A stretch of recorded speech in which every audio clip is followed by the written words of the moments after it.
Have you ever felt frustrated, overwhelmed, or stuck wasting time in admin instead of growing, leveraging, and scaling your business? Then this podcast is for you. Welcome to Delegate to Elevate, the podcast that's all about handing off what you don't need to do so you can focus on what you do best.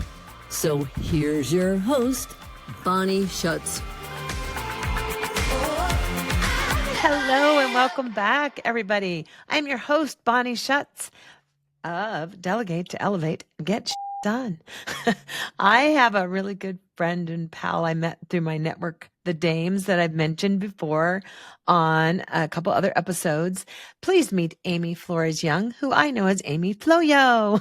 Hey, Bonnie. It is so good to connect and chat and be here with you. And yes, my last name is Flores-Young, which got shortened to Flo-Yo in a networking group because there were so many Amy's in the Zoom room over pandemic. Yeah, it stuck so well that it's now the name of my business. So I keep thinking, isn't there some kind of like athlete that has something that sounds like that? Flo-Jo, the runner from way back. Yeah, like we remember that. Not everybody remembers. I know, that. Right. Definitely who I think of. But Amy, I'm going to let her wing a bio for me because I didn't get her bio from her, and that's on me. Shame on me. But why not? My podcast, we're just going to let her tell you what she does. And I know that I will tell you she was a former client of mine, an amazing client who stepped down because she had a rebirth of her business and a rejig, we'll say. Yeah. Becky Clayball gave me that word. She's also a mutual friend of ours. She rejigged her business. So tell us what you're up to, where you came from, and what you're doing these days. Sure. So the overall moniker is Flo-Yo Curation and Consulting. But again, like, what do I curate and how do I consult?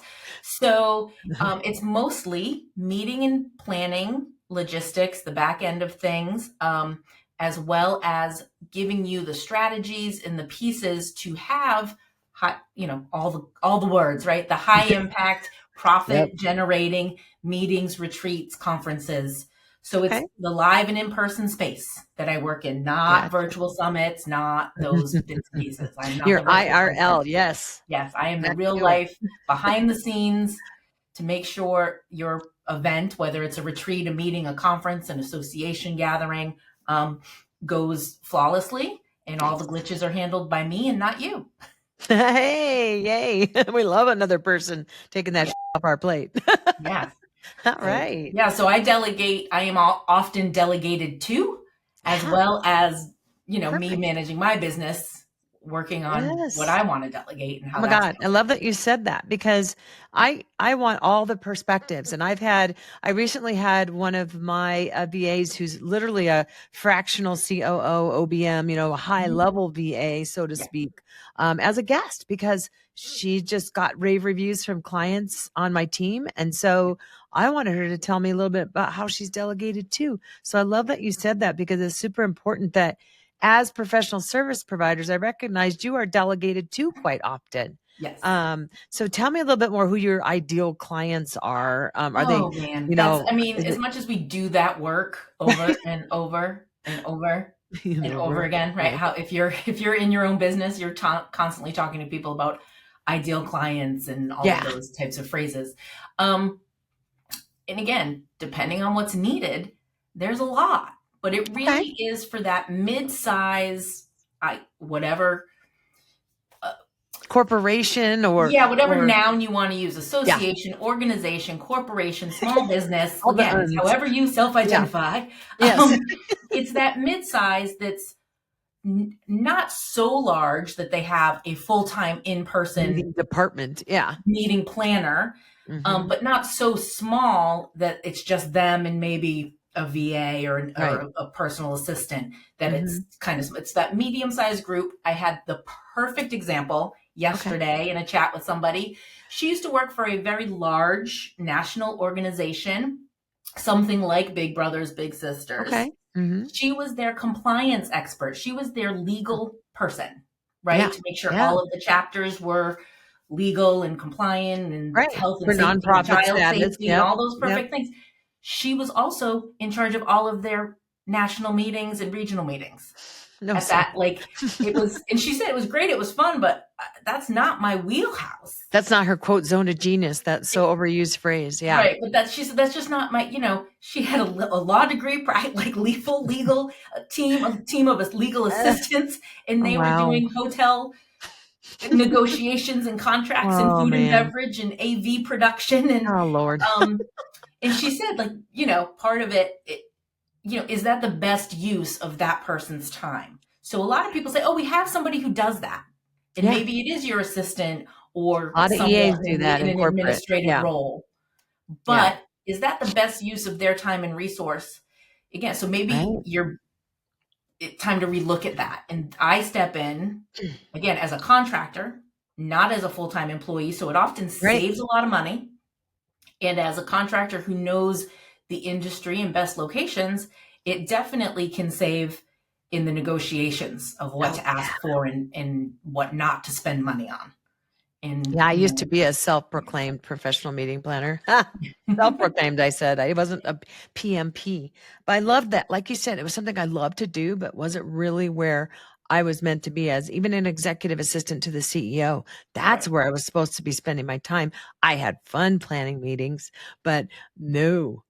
That was Right. really it was in my job description as a little thing after you assist the CEO. But no, I think that's amazing. And I love so if you're thinking about people delegating to you, so maybe even that person you just used as an example, she had fun. Is it hard to pull fun away from people, or do you have to remind her that it's really probably not her Well, job, so to they speak? thought it was fun. Like that's, when we sit and talk about it, I get emails at all time of the day because that's when the hospitality team is on, or if there's somebody, if Right. I'm not on site. That's another thing too. With so many meetings, I can't physically be Yeah. at every one. So how do I ensure it goes well? Again, I have all those procedures and processes and communications in place, Right. so that the organization, the company doesn't see, Yeah. the back Yeah. and forth and all of those things. And it just, again, as we pull back the curtain on, well, it was fun to look at venues and It dream is. of going to, Frisco or wherever, we're going to Yeah. go. The minutia of it was not really fun for that person, but they also had a hard time communicating that to their superiors. It's like a delegation down because Yeah. as the support person, if you're in an administrative role, Mhm. how do you say, no, thank you? This isn't really what I do. Right. That's hard. This is taking me 10 more hours than we thought it would. Again, it's kind of, you've got to kind of collect that data. And it's Yeah. nice to say, I have this resource, Ooh, which would yeah. cost XYZ versus, my time spent, all of But those give me things. back X hours that I'm worth Right. at this Where, cost. Yeah. yeah. And that's part of, again, what I do in my, what do you want to call it? My consultation call is Yeah. talk to those people. And it's not always the manager. A lot Right. of times I'm talking to the person saying, what would it look like for you to work with me Yeah. to do this? And that's, so again, we kind of redelegate everything together. Yeah. And Ooh, that's she a new has one. I haven't something, used redelegate before. That's a good one. redelegate, and then she has something she can propose in Yeah. a supervision meeting or in a strategic planning meeting. That's so Right. So golden. I wish I had you back in my corporate days. yeah, and it comes from, again, like you say, who am I and what do I do? I have over 20 years experience in the nonprofit world of Okay. management and being an executive nonprofit, managing Okay. millions of dollars, multi-million dollar Wow. associations and Right. organizations. So I understand strategic planning and budget Yes. development and how a P&L sheet and all of those Yes. things and how to document time spent and what it truly like. So I do have that corporate background of Yeah. managing, Mm. which again is a unique perspective for a quote unquote event planner. Oh, so true, because I also have mentioned the fact that, and I'm really big into supporting a movement that's going on this month as we're recording this, which is probably not when this will air, but I am participating in a Flip the Script campaign this month where we're flipping the script on ageism, which is one of the isms that's not so talked about. But what yours and my superpower is our age and where we've been because of it and what we know. And, all of that stuff that we learned that we didn't realize we learned until we stepped into our own businesses. It just came, at least that's what happened to me. I don't know if that's what happened to you. You're like, hey, I know how to do this. I know how to do that and this because I did all of that for 30 years, like just day by day clocking out at 5, but whatever. I mean, it definitely is our superpower. I just have to share that. Yeah. And that's exactly it. People again, when we meet, they assume I was an administrative assistant of some kind or an administrative role for the majority of my career, which I was not, not only an executive, but a trainer. I was a facilitator for strategic planning for other organizations. So again, I understand the flow of a meeting, how to make it productive, how to keep people engaged. And there are a lot of trends going on in the industry. Right. People no longer want the participants and audience members no longer want the flashy keynote, high production, big screen thing. Okay. Yes, that's still an important piece if you're doing a conference to kind of set your tone and all of that. But they want, I don't want to call it networking. They want more community building. They want more connection. Yeah. They want breakout sessions, deeper conversations, all of those things. So again, how do you change what you've been doing for 10 years to make it fresh and new, but still deliver on what your audience expects and what your mission and outcomes are. So we bring a lot of that to when we look at our events. When we met, you were my Disneyland girl.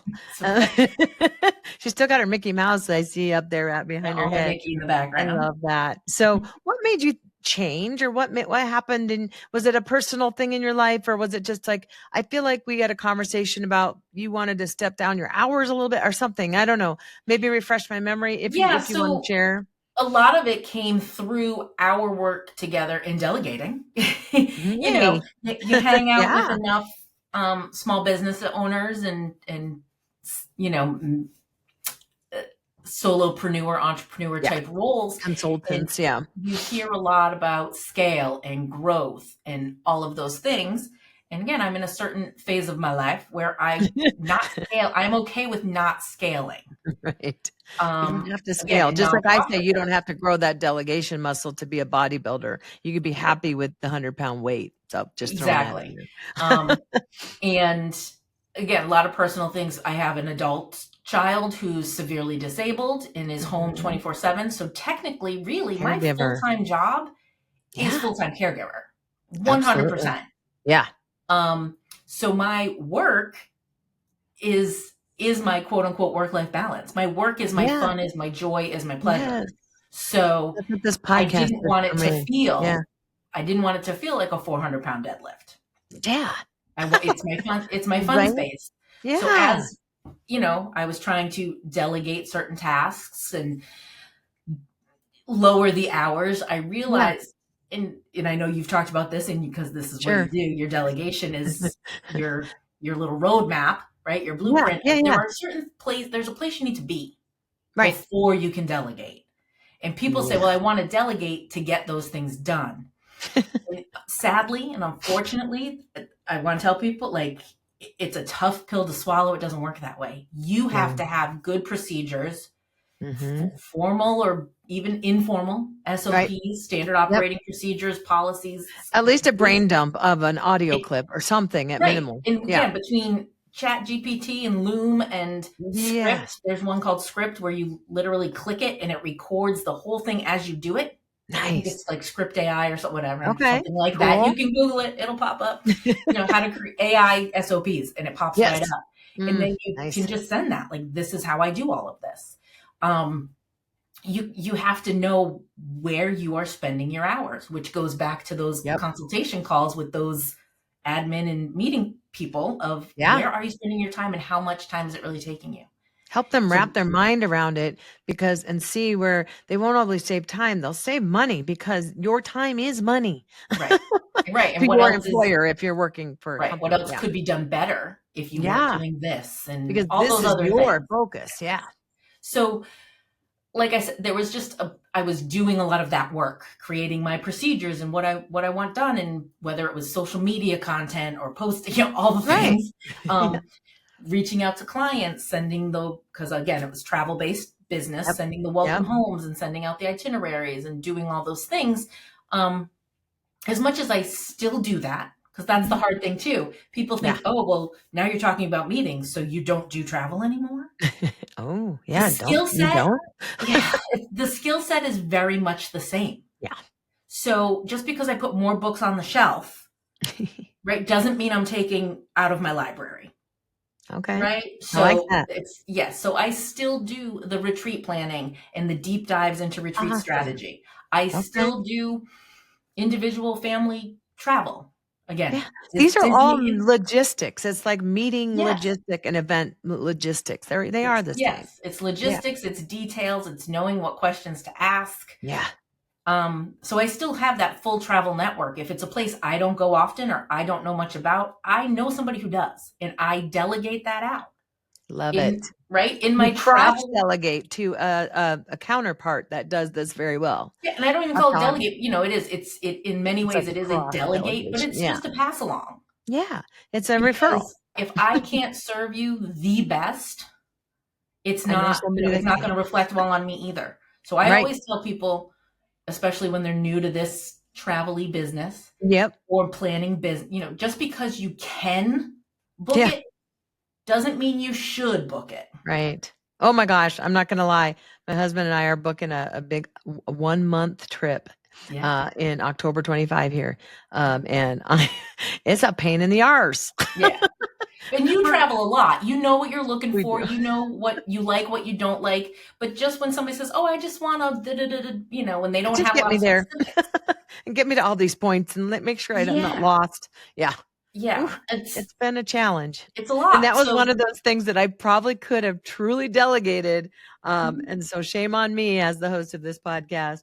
but if But you it love is it and you something kind of enjoy fun. it Yeah. and you want to dig Do it. in, there are those, that's fine. Try it. Yeah. Yes. But realize that there are people out there that do these things for a living and that really love doing it and can probably do it a lot faster than you can.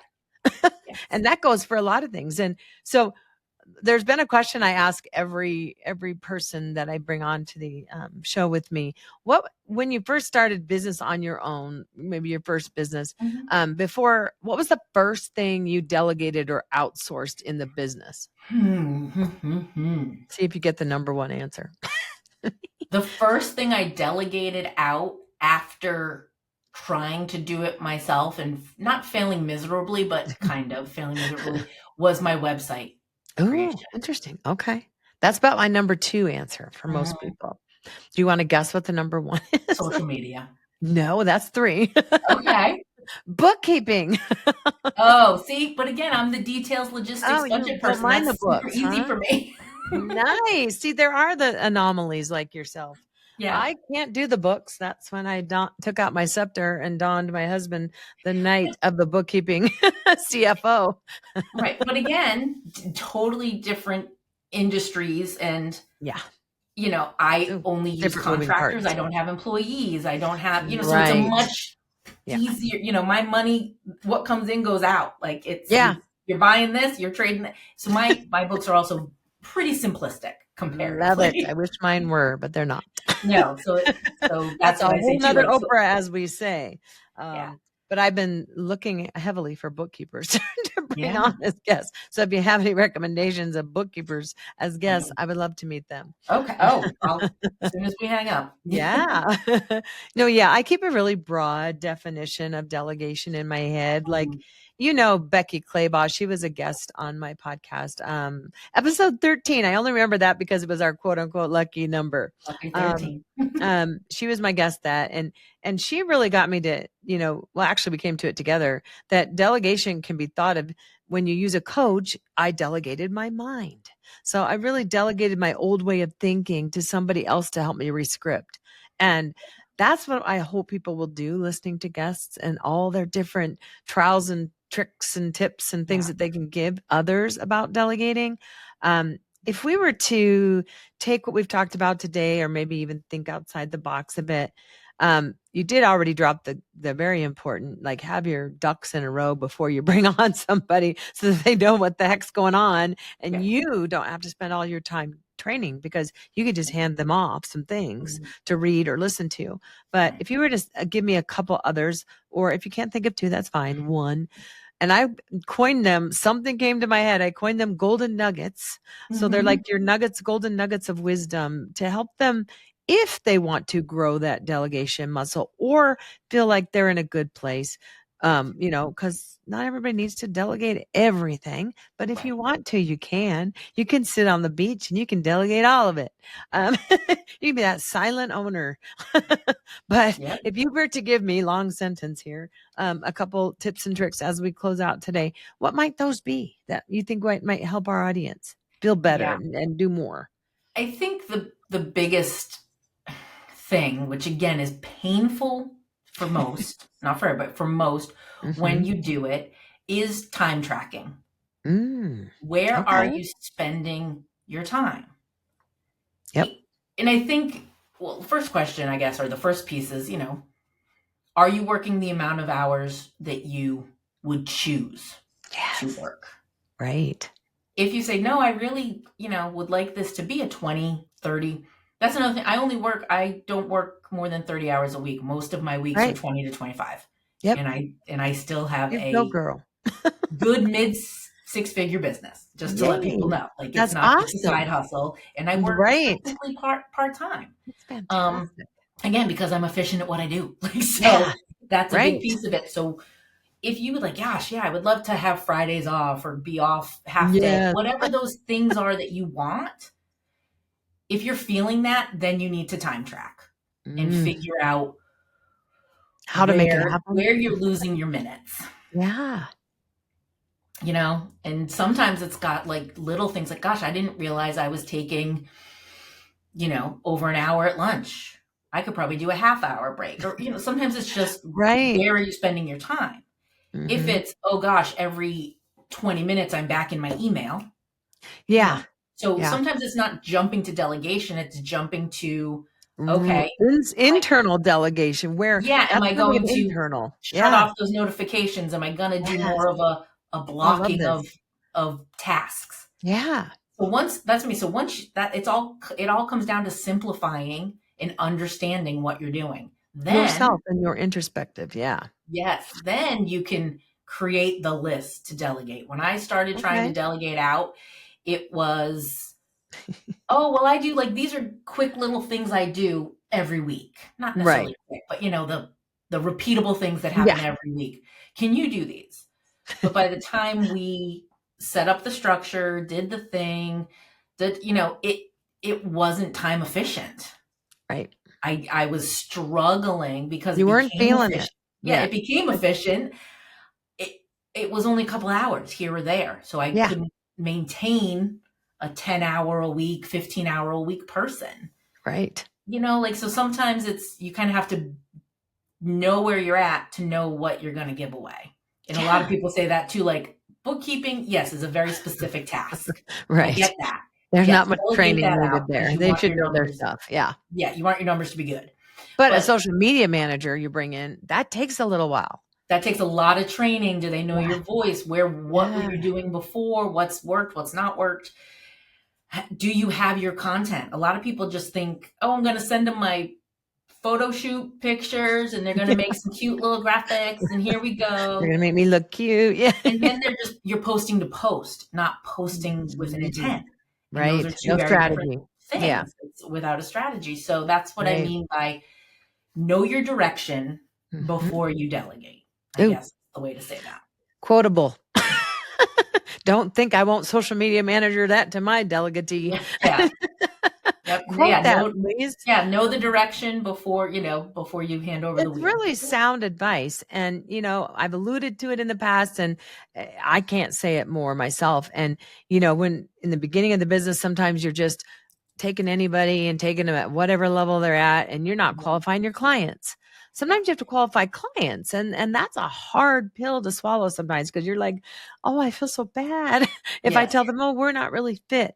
But if you're lucky enough, or able to do so, qualify clients too, because they would be the ones like you that have done that introspective work and know that this is how much time they're spending doing things that isn't in their zone of genius. I hate that. I'm like, I can't think of anything else to say. Isn't in their, I don't know, place of happiness. Yeah. I don't know, whatever I could call it. But they haven't really thought it out. And they just think, everybody's telling me I need a VA. Everybody's telling me I need a social media manager and a bookkeeper. So I just think I should have to. I'm supposed to. But no, there's no rule book. Do what you want to do and spend as much time doing it as you want to, but do what Amy says here, and think about how much time you're spending, that you're going over where you wanted to spend. That might be that little bit of space of some task that you can outsource or delegate to somebody who likes it and who's damn good at it. and like you just said, making sure you fit your clients and anyone you contract or hire, of course, like it works both ways.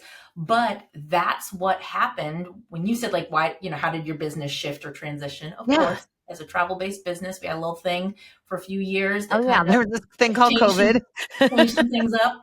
So I had a lot of time to hang out and network and meet people and chat. And that's what I was hearing.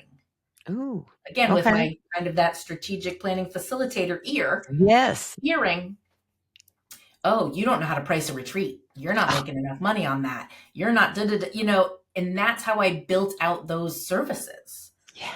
Love it. And what you just said, as I started becoming more clear on who I really enjoyed working with, I lovingly released lovingly released a good chunk of my clients and didn't re-up, even some very high paying ones. Yeah. Because they didn't have that clear direction. So it was very difficult for me to work with them as the delegatee. Yes. They didn't have the clear direction as the delegator. Yeah. And I just was like, and the more I kind of released that, I got, I want to say, like, again. better clients that were with more clarity, again, which increases the bottom line and decreases the amount of hours I have to work. Yes. Because I'm not chasing decreases and the asking and stress levels facilitating. too. Yeah. I'm doing. I'm doing. That's nice. So I think that's how my business evolved. And how I called in those clients. So it's not just delegating to feel better about your time. It's, We're keeping up with the Joneses because everybody's doing it. Yep. Be intentful, like make it make sense financially and time wise. I can't say that enough. Yeah. So I mean that's great. I think we have dropped some golden nuggets that have not been dropped before. I'm going to, when this hits YouTube, folks, I will make sure and I put all the links for Amy's site and things like that, so you can connect with her and watch her live vicariously through her travels and meeting planning and all these things. I missed you, Amy. I wish we lived closer. We would be the best of buds and we'd be hanging out like we were 17. I know. I try to get to Colorado every chance anytime anybody has something in Colorado, I'm like, I'll do it. I'll do it. Gosh, if I wasn't so dang selfish planning my own trips. I just it's like trip year for us, in between grandchildren, like my children are grown and then we have a grandchild on the way, by the way. Ooh, I guess by now I should be able to say that when this airs. But one on the way, but we're in that space. We're in that sandwich Gen X generation between caregiving often for parents in general, or, caregiving for our teens or younger children. So with older children and no grandchildren, we're like, we got to travel now. Yeah, exactly. Let's go now.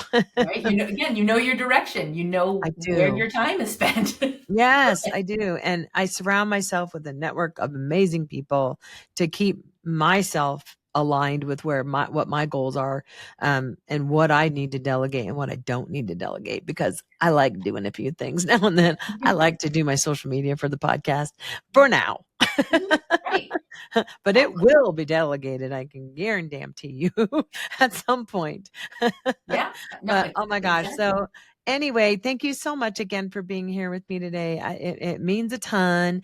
And I hope everybody will take a follow and take a like and a subscribe and all the things, and share this with your colleagues and your friends. And leave us a review. Let me know if you want Amy back to talk a little bit more about maybe Disneyland travel. Let's go off script for her these days, but she knows a lot about it. So let me know in the comments, or, send me a DM, like slide right in there. I don't care. But you know what you need to do? You need to keep, delegating to elevate, no matter what it means, in the gray zone or in the black and white zone. Delegate your off, people. Make your life and your business worth living and having. It'll be fun if you do, I promise. Take care. Mwah. Bye, Amy. See ya.